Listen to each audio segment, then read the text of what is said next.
अभी आप लोग न्यूज़ में देख रहे होंगे कि यूएस और ईरान के बीच में जो पीस टॉक्स चल रहे थे पाकिस्तान में वो फेल हो गए हैं। और उसके बाद यूएस प्रेसिडेंट ट्रंप ने ये अनाउंस कर दिया कि वो स्ट्रेट ऑफ हॉर्मुज पे एक नेवल ब्लॉकेड लगाने जा रहे हैं। इसके बाद कोई भी जहाज़ ईरान के पोर्ट से जो निकला है वो या फिर कोई ईरान के पोर्ट की तरफ जा रहा है वो वहाँ जा नहीं पाएगा। तो इस वीडियो में हम बात करेंगे कि एक नेवल ब्लॉकेड एग्जैक्टली क्या होता है, ये कैसे काम करता है और इसका क्या इम्पैक्ट होगा एशिया के कंट्रीज़ पे। और सबसे इंपॉर्टेंट बात, क्या नेवल ब्लॉकेड हमेशा सक्सेसफुल होता है? पास्ट में ह्यूमन हिस्ट्री में ऐसा कब कब हुआ है जब नेवल ब्लॉकेड लगाया गया और उसके रिजल्ट क्या निकले? इन सारी चीज़ों के बारे में इस वीडियो में बात करेंगे।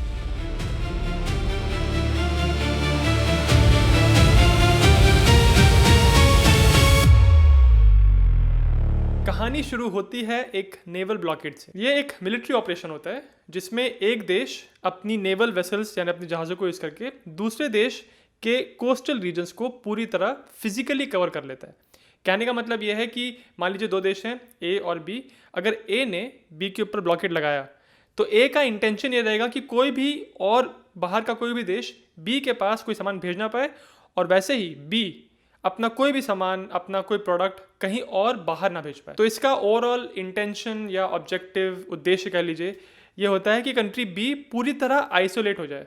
कोई और कंट्री अगर कंट्री बी की मदद करने की कोशिश कर रही है, सामान भेज रही है, वेपन्स भेज रही है, तो वो ना कर पाए। सिमिलरली कंट्री बी अपना कोई सामान बेच के पैसा कमाने की कोशिश कर रही है तो वो ना कर पाए। एक नेवल ब्लॉकेड अगर इफेक्टिव है, सही से लगाया गया है, तो वो सामने वाले देश को बहुत ज़्यादा नुकसान कर सकता है। उनके देश के अंदर इकोनॉमी की हालत बहुत ख़राब हो सकती है, लोगों में भुखमरी फैल सकती है, जो कि एक्चुअली हिस्ट्री में हुआ है पहले। तो इसीलिए एक नेवल ब्लॉकेड लगाना एक एक्ट ऑफ वॉर माना जाता है। इसीलिए इस समय आप न्यूज़ में देख रहे होंगे कि ईरानियंस लगातार कह रहे हैं कि स्ट्रेट ऑफ हॉर्मुज को किसी भी देश ने, चाहे यूएस या कोई और हो, ब्लॉकेड करने की कोशिश की तो इसका बहुत बुरा अंजाम होगा। अब बात करते हैं कि एक बार आपने डिक्लेयर कर दिया कि नेवल ब्लॉकेड लगाने वाले हो आप, तो इसको आप एक्चुअली इंप्लीमेंट कैसे करते हो? इसमें क्या क्या चीज़ें होती हैं? कुछ कदम होते हैं इसके। पहली चीज़ होती है, नेवल ब्लॉकेड अनाउंस करने के बाद अब जिस एरिया में आपने कहा है कि आप नेवल ब्लॉकेड लगाने वाले हो, चाहे वो छोटा कोस्ट का एरिया है, चाहे एक बहुत बड़ा कंट्री है, उस कंट्री के आसपास जितनी भी शिप्स आ जा रही हैं उनको आप रडार या अपनी सैटेलाइट से ट्रैक करते हो। तो आपको पता रहता है कि सर्वेलेंस की वजह से कौन कौन सी शिप वहाँ से गुजर रही है या वहाँ से निकल रही है। एक बार आपने आइडेंटिफाई कर लिया, उस पूरे एरिया को सर्वेलेंस कर लिया आपने। अब अगर उस एरिया में कोई भी जहाज़ आ रहा है या फिर जा रहा है तो आप अपने जहाज़ों को भेज के उसको इंटरसेप्ट कर सकते हो, यानी इसको रोक सकते हो। फिर उसके बाद अगला कदम होता है, अगर आपने ये डिटरमाइन किया, आपने पता लगाया कि वो जो जहाज़ आ रहा है वो ब्लॉकेड को तोड़ रहा है, तो आप उस जहाज़ को बोर्ड कर सकते हो। यानी आपके जहाज़ों पे जो क्रू है, जो सेलर्स हैं, वो सामने वाले के जहाज़ को बोर्ड करके उसकी तलाशी ले सकते हैं। और अगर ऐसा कुछ मटेरियल निकला उसमें से जो कि आप कह रहे थे कि ब्लॉकेड के अंदर कोई नहीं आना जाना चाहिए, वैसा मटेरियल, चाहे वेपन्स हो गए, चाहे ड्रग्स हो गए, इसको आप कॉन्फिस्केट कर सकते हो, कैप्चर कर सकते हो। और एक्सट्रीम केसेस में आप उस पूरे जहाज को ही कॉन्फिस्केट कर सकते हो। तो इस तरह से एक नेवल ब्लॉकेड अगर इफेक्टिवली लगाया गया तो आप सामने वाले देश की सारी सप्लाईज को पूरी तरह चोक कर सकते हो। अब सवाल ये खड़ा होता है कि अगर स्ट्रेट ऑफ हॉर्मुज पे एक इफेक्टिव ब्लॉकेड लग गया और कोई भी जहाज आ जा नहीं पा रहा है, तो इसका वर्ल्ड पे क्या असर पड़ेगा? तो मैंने पहले भी इसके बारे में बात की है वीडियो में कि स्ट्रेट ऑफ हॉर्मुज से बहुत सारा ऑयल पास होता है। नंबर्स को देखें तो इस स्ट्रेट से वर्ल्ड का 1/5 ऑयल पास होता है, और वो जो 1/5 पास हो रहा है उसमें से भी 80% जाता है एशियन कंट्रीज के पास, और उसमें भी एक बहुत बड़ा चंक जाता है चाइना के पास। इस समय की जियोपॉलिटिकल सिचुएशन देखें तो चाइना ने, जितना लोग सोच रहे थे कि बहुत हल्ला करेगा स्ट्रेट ऑफ हॉर्मुज को लेके, उतना हल्ला नहीं किया है। क्योंकि ऐसा कहा जा रहा है कि चाइना के पास बहुत सारे रिजर्व्स थे, उनके पास स्टॉक पाइल, उन्होंने ऑयल बहुत सारा ऑलरेडी स्टोर करके रखा था। उसके ऊपर से पिछले कुछ समय से स्ट्रेट ऑफ हॉर्मुज में चाइनीज शिप्स आ जा रही हैं, यानी ईरान से तेल निकल के चाइना में जा रहा था। अब अगर ये ब्लॉकेड पूरी तरह इफेक्टिव हुआ और इसने सारी शिप्स को आने जाने से रोक दिया, तो क्या चाइना इस पे रिएक्ट करेगा? एक ब्लॉकेड को इफेक्टिव तब माना जाता है जब वो ब्लॉकेड इम्पार्शियल हो। इनफैक्ट नेवल ब्लॉकेड को लेके एक प्रॉपर एक फहरिस्त है, रूल्स, पूरे रूल्स आपको फॉलो करने पड़ते हैं। उसमें से एक रूल ये है कि आपका ब्लॉकेड इम्पार्शियल होना चाहिए। ऐसा नहीं होना चाहिए कि आपने कहा है कि मैंने ब्लॉकेड लगा के रखा है, कुछ कंट्रीज को आप पास होने दे रहे हो, कुछ को नहीं होने दे रहे हो। अगर आप ऐसा करोगे तो ब्लॉकेड लीगल नहीं माना जाएगा, उस चीज़ को बाद में वॉर क्राइम कहा जा सकता है। तो अगर यूएस इस ब्लॉकेड को पूरी तरह कमिट करके इंप्लीमेंट करता है तो चाइना की तरफ से प्रेशर आ सकता है। दूसरी तरफ अगर इंडिया की बात करें तो इंडिया का भी बहुत सारा ऑयल उसी स्टेट से आता है। इस समय ईरान के साथ इंडिया के ऐसे संबंध हैं कि इंडिया को थोड़ा बहुत ऑयल तो मिल रहा है। अगर ये स्ट्रेट पूरी तरह बंद हो गया, सारा यहाँ से जो ऑयल पास हो रहा है वो पूरी तरह बंद हो गया, तो इंडिया के लिए एक बहुत सीरियस कंसर्न की बात हो सकती है। और जहां तक इस ब्लॉकेड की दो पार्टीज की बात करें, एक तरफ यूएस है जिसने ब्लॉकेड लगाया है और एक तरफ ईरान है। तो यूएस ये कह रहा है कि वो ब्लॉकेड इसलिए लगा रहे हैं क्योंकि वो इंश्योर करना चाहते हैं कि जो ईरान अभी हमसे टॉक करके गया है पाकिस्तान में, जो 21 घंटे उनकी बातें चली थी, US vice president JD Vance गए थे बात करने के लिए और उन्होंने इस बात को कहा मीडिया के सामने आके कि हमारी टॉक्स फेल हो गई हैं। तो ईरान हमसे डील नहीं करना चाह रहा है, वो इसलिए क्योंकि अभी भी वो अपना कुछ ऑयल आगे भेज पा रहे हैं, एक्सपोर्ट कर पा रहे हैं। तो हमको ये इंश्योर करना है कि जो ये ऑयल भेज पा रहे हैं और पैसे कमा रहे हैं वो बिल्कुल ना कर पाए। तो ये एक टैक्टिक है ईरान के ऊपर प्रेशर डालने की, ताकि वो नेगोशिएशन टेबल पे ज़्यादा टर्म्स को मानने के लिए रेडी हो जाए। ईरानियंस ये कह रहे हैं कि जब यूएस इस बात को मान लेगा कि स्ट्रेट ऑफ हॉर्मुज पे ईरान की सोवरेनिटी है और यूएस उसमें दखलंदाजी नहीं करेगा, तब वो किसी डील की बात कर सकते हैं। तो दोनों साइड्स अपनी अपनी बात को लेकर अड़ी हुई हैं। अब नेवल ब्लॉकेड तो यूएस ने लगा दिया है। ये देखने वाली बात होगी कि ये ब्लॉकेड एक्चुअली कितना इफेक्टिव होता है। क्या ये ब्लॉकेड पार्शियल रहेगा कुछ कंट्रीज के लिए? क्या ये सच में सारे कंट्रीज के जितने भी वहां से गुजर रहे हैं उन सबको रोकेगा? ये सारी बातें आगे आने वाले कुछ दिनों में पता चलेगी। अगर यूएस के एलाइज की बात करें, यूके, फ्रांस, ऑस्ट्रेलिया, तो उनके स्टेटमेंट तो ये आ रहे हैं। यूके के प्राइम मिनिस्टर ने कहा कि वो फ्रेंच प्रेसिडेंट मैक्रोन के साथ मिलके इस चीज़ के बारे में बातचीत करेंगे। उन्होंने इस बात को स्पेसिफाई नहीं किया कि यूएस ने यूके का सपोर्ट मांगा है इस ब्लॉकेड को इम्प्लीमेंट करने के लिए, ना फ्रांस इस बात को कहा है। ऑस्ट्रेलियन से बात कह रहे हैं कि यूएस ने ऑस्ट्रेलिया को नहीं कहा है इस ब्लॉकेड में आने के लिए, इसको इम्प्लीमेंट करने में मदद करने के लिए। तो ये बहुत देखने वाली बात होगी कि नेटो एलाइज जो हैं यूएस के, वो कितना हेल्प करते हैं इस ब्लॉकेड को लगाने के लिए, और क्या सच में ये ब्लॉकेड आगे आने वाले कुछ समय तक लग पाता है। अगर नेवल ब्लॉकेड की हम एंशिएंट हिस्ट्री देखें, मतलब बहुत पीछे जाएं 2000 साल से पहले, तो एंशिएंट ग्रीस में एथेनियंस के पास बहुत मजबूत नेवी थी और उन्होंने उस नेवी का इस्तेमाल करके एक दूसरे ग्रीक सिटी स्टेट के ऊपर नेवल ब्लॉकेड लगाया था। पर अगर हम मॉडर्न टाइम्स की बात करें तो अमेरिकन सिविल वॉर में यूनियन ने कॉन्फेडरेसी के ऊपर नेवल ब्लॉकेड लगाया था। उनका ये इंटेंशन था कि कॉन्फेडरेसी को जो बाहर से हेल्प मिल रही है या फिर जो अपना कॉटन बाकी देशों को बेच रहे हैं, बाकी जगहों पे एक्सपोर्ट कर रहे हैं, वो पूरी तरह ये ना कर पाए। ये ब्लॉकेड यूनियन का शुरू में उतना इफेक्टिव नहीं था क्योंकि कॉन्फेडरेसी की कुछ शिप्स यहाँ से ब्लॉकेड तोड़ के निकल जा रही थी और उस समय यूनियन के पास उतनी बड़ी नेवी भी नहीं थी। क्योंकि आपका ब्लॉकेड तभी इफेक्टिव होता है जब आपके पास इतने जहाज हैं कि वो फिजिकली एक बैरियर क्रिएट कर सकते हैं। उतनी शिप्स यूनियन के पास नहीं थी, पर धीरे धीरे इस ब्लॉकेड का इतना इफेक्ट हुआ कि कुछ भुखमरी फैली कॉन्फेडरेसी में और उनका एक्सपोर्ट में बहुत कमी आई, इकोनॉमी चोक हुई उनकी। तो जिस वजह से अल्टीमेटली कॉन्फेडरेसी सिविल वॉर में हारा, उसका एक कारण ये भी माना जाता है कि यूनियन का नेवल ब्लॉकेड इफेक्टिव साबित हुआ। इसके बाद जो अगला नेवल ब्लॉकेड है जो बहुत कुख्यात है, वो है फर्स्ट वर्ल्ड वॉर का British naval blockade against Germany. तो ब्रिटेन ने अपनी रॉयल नेवी का इस्तेमाल करके जर्मनी का जो एक्सेस रूट था जिससे वो नॉर्थ सी या अटलांटिक में जा पाते थे, उसके अराउंड एक नेवल ब्लॉकेड लगा दिया था।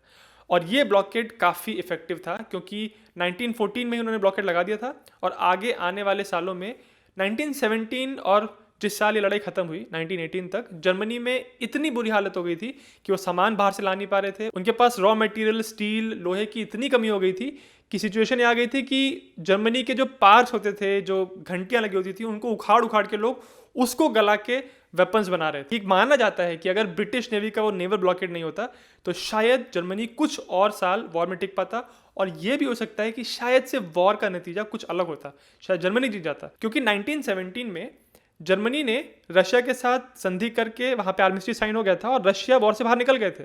अब सिर्फ वेस्टर्न पावर्स बचे थे, पर ब्लॉकेड का असर बहुत नेगेटिव था और अल्टीमेटली जर्मनी को आर्मिस्टिस पे साइन करना पड़ा और लड़ाई से बाहर निकलना पड़ा। तीसरा एग्जाम्पल है 1948 में सोवियत यूनियन ने बर्लिन को वेस्टर्न पावर से कट ऑफ करने के लिए उसके अराउंड एक ब्लॉकेड लगाया था। ये ब्लॉकेड बाकी एग्जाम्पल से थोड़ा अलग है क्योंकि ये प्योरली नेवल ब्लॉकेड नहीं था। इसमें सोवियत यूनियन ने बर्लिन तक पहुंचने के जो भी रास्ते थे जो लैंड पे थे, जैसे रोड हो गया या रेलगाड़ी हो गई या फिर कनाल से कोई रास्ता था बर्लिन तक पहुंचने का, उसको उन्होंने ब्लॉक कर दिया था। उसका कारण ये था कि 1945 में जब सेकेंड वर्ल्ड वॉर खत्म हुआ तो सोवियत यूनियन और यूएस के बीच में धीरे धीरे कोल्ड वॉर शुरू हो गया था और सिचुएशन ये बनी थी कि वॉर खत्म होने के बाद जर्मनी को 4 ऑक्यूपेशन जोन्स में बांटा गया था। एक हिस्सा मिला था सोवियत यूनियन को, बाकी 3 हिस्से मिले थे यूके, फ्रांस और यूएस को। अब इसमें विडंबना ये थी कि जो जर्मनी की कैपिटल सिटी थी बर्लिन, वो थी सोवियत हिस्से में, पर डिवीजन ऐसा हुआ था कि पूरे जर्मनी का 4 हिस्से थे, पर बर्लिन के भी 4 हिस्से किए गए थे, 4 ऑक्यूपेशन जोन। अब देखा जाए तो बर्लिन है सोवियत यूनियन के पास, पर बर्लिन में कुछ हिस्सा बाकी 3 पावर्स का भी है, यूके, फ्रांस और यूएस का। तो जब इनमें टेंशन बढ़ने लगी तो सोवियत यूनियन ने कहा कि वो बर्लिन को किसी भी बाकी पावर को अप्रोच नहीं करने देंगे, और वो ऐसा कर सकते थे क्योंकि बर्लिन पड़ता था उनकी ऑक्यूपेशन जोन में। अब इस चीज़ को काउंटर करने के लिए वेस्टर्न पावर्स ने क्या किया, उन्होंने जब देखा कि वो लैंड से और पानी से अप्रोच नहीं कर पा रहे हैं बर्लिन को, और वहाँ पे उनकी जो गवर्नमेंट है, उनके जो लोग हैं, उनको वो सपोर्ट नहीं कर पा रहे, तो उन्होंने हवा के रास्ते से वहाँ पे सप्लाईज ड्रॉप करना शुरू किया।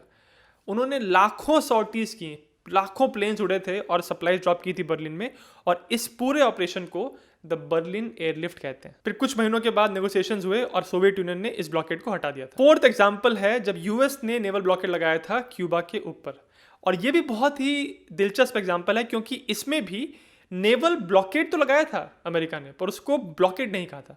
देखिए, जियोपॉलिटिक्स में वर्ड्स की कितनी अहमियत होती है। आप क्या शब्द इस्तेमाल कर रहे हैं अपने एक्शन को डिफाइन करने के लिए। आप अटैक करने जा रहे हैं तो आप उसको अटैक कहेंगे कि आप कहेंगे कि आपने एक ऑपरेशन किया। ये शब्दों का जो हेरफेर होता है, इससे जियोपॉलिटिक्स में बहुत बड़ा प्रभाव पड़ता है। अब उस समय क्यूबा में क्या हुआ था, ये बात है 1962 की। तो क्यूबा देखा जाए तो यूएस के बिल्कुल पड़ोस में है, पर क्यूबा के उस समय सोवियत यूनियन के साथ बहुत अच्छे रिलेशंस थे, और ये टाइम चल रहा था कोल्ड वॉर का। अब यूएस को ये बात बिल्कुल भी मंजूर नहीं थी कि हमारे नाक के नीचे इतने पास एक छोटा सा देश है और वो हमारे दुश्मन के साथ बिल्कुल उसकी एकदम मिली भगत होकर रखी है। तो इस चीज़ की वजह से हमेशा यूएस क्यूबा को एक शक की निगाहों से दिखता था। अब एक बार हुआ ऐसा कि एक अमेरिकन प्लेन क्यूबा के ऊपर से फ्लाई कर रहा था, और उसने देख लिया कि भाई क्यूबा में कुछ मिसाइल्स रखी हुई हैं, और वो ऐसी मिसाइल्स हैं जो सोवियत यूनियन ने क्यूबा को दी हैं। इन मिसाइल्स में प्रॉब्लम ये थी कि इनकी इतनी रेंज थी कि डायरेक्टली वॉशिंगटन को हिट कर सकते थे, और इसी वजह से यूएस को ये बात कतई मंजूर नहीं थी कि हमारे देश के इतने नज़दीक हमारे दुश्मन की मिसाइल्स रखी हुई हैं। अब इसमें कमाल की बात यह है कि यूएस ने अपनी मिसाइल्स सोवियत यूनियन के पास रखी थी। उन्होंने टर्की में मिसाइल्स रखी थी जो कि मॉस्को को हिट कर सकती थी, पर जब क्यूबा में मिसाइल पाई गई तो अमेरिका ने कहा कि ये नहीं होना चाहिए। तो इन मिसाइल्स की डिस्कवरी के बाद यूएस और सोवियत यूनियन के बीच में काफ़ी टेंशन हो गई थी, और ऐसा लग रहा था कि अब इनमें न्यूक्लियर वॉर हो जाएगा। वो जो पूरी सिचुएशन क्रिएट हुई थी उसको क्यूबन मिसाइल क्राइसिस कहते हैं। 1962 का एक क्राइसिस था, पर अल्टीमेटली थैंकफुली ऐसा नहीं हुआ और दोनों देशों ने बातचीत करके मामले को सुलझाया। पर ये सब होने के पहले यूएस के प्रेसिडेंट कैनेडी ने कहा था कि वो क्यूबा में किसी भी देश की शिप को आने नहीं देंगे और यहाँ से किसी शिप को जाने नहीं देंगे। पर इस चीज़ को उन्होंने नेवल ब्लॉकेड नहीं कहा, उन्होंने कहा कि वो क्यूबा के अराउंड एक नेवल क्वारंटीन लगाएंगे। है वो सेम ही चीज़, पर शब्द उन्होंने अलग इस्तेमाल किया। ब्लॉकेड की जगह क्वारंटीन इस्तेमाल किया, क्योंकि एक नेवल ब्लॉकेड को एक्ट ऑफ वॉर माना जाता है। तो अगर वो क्यूबा के अगेंस्ट एक एक्ट ऑफ वॉर करेंगे तो क्यूबा का जो बड़ा भाई था सोवियत यूनियन, वो चुप तो नहीं बैठेगा। तो सोवियत यूनियन को अपीज करने के लिए, शांत रखने के लिए कैनेडी ने कहा कि वो क्वारंटीन लगाएंगे। पर फिर जैसा मैंने कहा, अमेरिका और सोवियत यूनियन के बीच में बातचीत हुई, बात सुलझी इनकी, और सोवियत यूनियन ने अपनी मिसाइल्स क्यूबा से निकाल ली, और कुछ समय के बाद जो टर्की में जुपिटर मिसाइल्स थी यूएस की, उन्होंने वो भी निकाली। अगला एग्जाम्पल है जो 2007 में इजराइल ने गाजा स्ट्रिप के ऊपर ब्लॉकेड लगाया था। ये ब्लॉकेड वो ज़मीन, आसमान और पानी के रास्ते से मेंटेन कर रहे हैं, और इस ब्लॉकेड की वजह से गाजा स्ट्रिप में बहुत ह्यूमैनिटेरियन क्राइसिस हुए, बहुत वहाँ की इकोनॉमी डैमेज हुई, और बहुत लोगों की इनडायरेक्टली इस ब्लॉकेड की वजह से जान गई। इस ब्लॉकेड का इंटरनेशनल लेवल पे बहुत खंडन किया गया, बहुत क्रिटिसाइज किया गया, और इसी ब्लॉकेड की वजह से बार बार इनके बीच में लड़ाई और टेंशन की सिचुएशन बनी रहती है। तो ये कुछ हिस्ट्री के एग्जांपल्स थे जहाँ पे हमने देखा कि नेवल ब्लॉकेड कब कब लगाए गए हैं और उनका क्या रिजल्ट निकला। एक नेवल ब्लॉकेड को सक्सेसफुल होने के लिए चाहिए आपके पास एक स्ट्रॉन्ग नेवल फोर्स, इतने जहाज आपके पास होने चाहिए कि आप एक्चुअली एक बैरियर सा क्रिएट कर सकें। दूसरी चीज़, आपके पास इंटरनेशनल सपोर्ट होना चाहिए। अगर आपके सारे दोस्त ये कह रहे हैं कि आपको नहीं लगाना चाहिए ब्लॉकेड और फिर भी आपने लगा दिया जाके, तो हो सकता है कि जब सिचुएशन गर्म बने, वहाँ पे टेंशन बढ़े, तो आपके दोस्त आपकी हेल्प ना करें। तीसरी चीज़ ये है कि आपका ब्लॉकेड पूरी तरह इम्पार्शियल और कंसिस्टेंट होना चाहिए। ऐसा नहीं होना चाहिए कि किसी देश को आप जाने दे रहे हो, किसी को नहीं जाने दे रहे हो। पूरी तरह आपने अगर ब्लॉक किया है तो ये पॉसिबल है कि आपका जो टारगेट कंट्री है उसकी इकोनॉमी पे सीरियस इंपैक्ट पड़े। और चौथा फैक्टर ये भी है कि जिस टारगेट कंट्री के जिस रास्ते को ब्लॉक करने के लिए आप ये ब्लॉकेड लगा रहे हो, वो कंट्री उसी रास्ते पे पूरी तरह डिपेंडेंट है। अगर कोई और रास्ता, कोई और जुगाड़ से निकाल लिया अपने सामान को बाहर पहुंचाने का, तो फिर से आपका ब्लॉकेड बस नाम का रह जाएगा, काम कुछ नहीं कर पाएगा। अगर आपको वीडियो अच्छा लगा और आप जिज्ञासिम को सपोर्ट करना चाहते हैं तो आप इस चैनल को ज्वाइन करने के बारे में सोच सकते हैं। सब्सक्राइब के बिल्कुल साइड में एक ज्वाइन बटन है, जब आप उस पर क्लिक करते हैं तो आपको कुछ ऐसे पर्क्स, कुछ बेनिफिट्स नजर आते हैं जो सिर्फ मेंबर्स को मिलते हैं। इसमें मैं कुछ एक्सक्लूसिव वीडियोस बनाता हूं, मेंबर्स को रेगुलरली एक्सक्लूसिव वीडियोस का एक्सेस मिलता है। तो अगर आपको ये बेनिफिट्स इंटरेस्टिंग लगते हैं तो आप चैनल को ज्वाइन कर सकते हैं। और अगर आपको वीडियो अच्छा लगा तो जिज्ञासिम को सब्सक्राइब जरूर करें।